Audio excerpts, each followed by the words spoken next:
Hello বন্ধুরা, আজকে আমি আপনাদের বানিয়ে দেখাবো ঝাল সুজি। তো ঝাল সুজি করতে প্রথমে লাগবে সুজি। আমি এখানে 1 বাটি সুজি নিয়েছি আর এখানে আলু নিয়েছি। আলু আপনারা যে যতটা দেবেন সেই হিসাবে নেবেন। আমি এইভাবে ছোট ছোট করে টুকরো করে নিয়েছি, ধুয়ে রাখা আছে। আর লাগবে নুন। এখানে বাদাম রয়েছে, বাদামটা ভেজে রাখা আছে। আপনারা যদি ভাজা বাদাম কিনেও আনতে পারেন তো আনবেন। আমি এটা কাঁচা বাদামটাকে ভেজে নিয়েছি। লাগবে কাঁচা লঙ্কা, এখানে কুচিয়ে রেখেছি, যে যতটা ঝাল খাবেন সেই হিসাবে।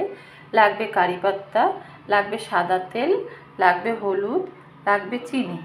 তো সবার আগে আমি এটা গ্যাসটা অন করে দিয়েছি, অন করে কড়াইটা গরম করতে দিয়েছি। এইবার আমি করব কি, এই সুজিটা এই কড়াইয়ের মধ্যে ঢেলে দিয়ে আমি একটু ভালো করে হালকা লাল লাল করে ভেজে নেব। দেখুন আমার সুজিটা এইভাবে আমি ভেজে নিয়েছি একটু। এইবার আমি এই কড়াইয়ের মধ্যে সাদা তেল দেব। এখানে আমি এই বাটিটাতে ছিল হাফ বাটি মতনই তেলটা আমি ঢেলে দিলাম। দিয়ে আমি তেলটা একটু গরম করতে দেব। তেলটা আমার গরম হয়ে গেছে। এখানে ধুয়ে রেখেছিলাম কারি পাতা, এই কারি পাতাটা তেলের মধ্যে আমি দিয়ে দিলাম। দিয়ে একটু নেড়ে দিচ্ছি। নেড়ে দেওয়ার পরে এইখানে যে ধুয়ে রেখেছিলাম আলুটা, এই আলুটাও আমি এর মধ্যে দিয়ে দিচ্ছি। দিয়ে আমি এবার এটাকে ভালো করে ভাজবো।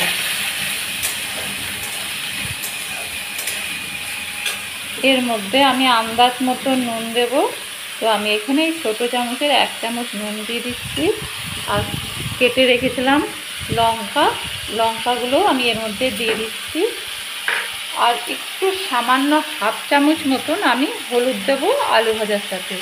যদি আপনারা হলুদটা না দিতে চান তাহলে দেবেন না, আমি একটু হালকা হলুদ ভাব দিচ্ছি। এই এতটা মতন হলুদ দেবো। দিয়ে আমি এটাকে ভালো করে আলুটাকে ভেজে নেব। এইভাবে আমি আলুটাকে নেড়ে নেড়ে ভালো করে ভাজবো। আলুগুলো আমার ভাজা হয়ে গেছে।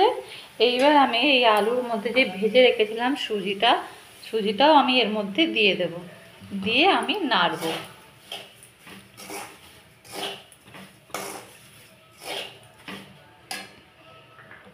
এইবার আমি এই বাদামগুলো এর মধ্যে অ্যাড করে দেবো।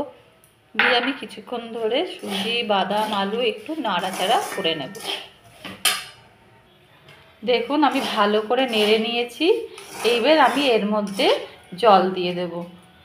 জলটা এমনভাবে দেব যাতে আলুগুলো, কিছু আলু সেদ্ধ, মানে হালকা হালকা সেদ্ধ হয়েছে, আর একটু সেদ্ধ হওয়া দরকার, সেই আন্দাজ মতন আমি জলটা দেব।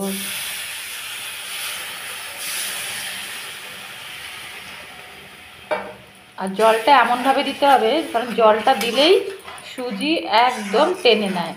জলটা একটু বেশি রাখতে হবে। দিয়ে আমি একটু সিম আঁচ করে এটাকে একটু আলুটা সেদ্ধ হতে দেব।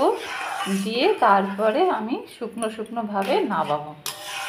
এই ঝাল সুজিটা একদম এরকম নরম থাকবে না, একদম শুকনো ভাব থাকবে। দেখুন আমার একদম সুজিটা হয়ে গেছে ঝরঝরে ভাব, আর আলুগুলো আমার একদম সেদ্ধ হয়ে গেছে। কেটে দেখছি আলুগুলো সেদ্ধ হয়ে গেছে।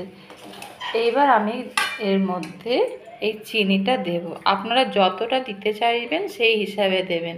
আমি এই ছোটো চামচের এই 1 চামচ আর এই 2 চামচ মতন আমি চিনি দিয়ে, আর নুনটাও আপনারা দেখে নেবেন নুনটা ঠিক পরিমাণ গেছে কিনা, নাহলে পরে আবার নাড়ার সময় দিয়ে দেবেন। এইভাবে আমি নেড়ে আমি সুজিটা নামিয়ে নেব।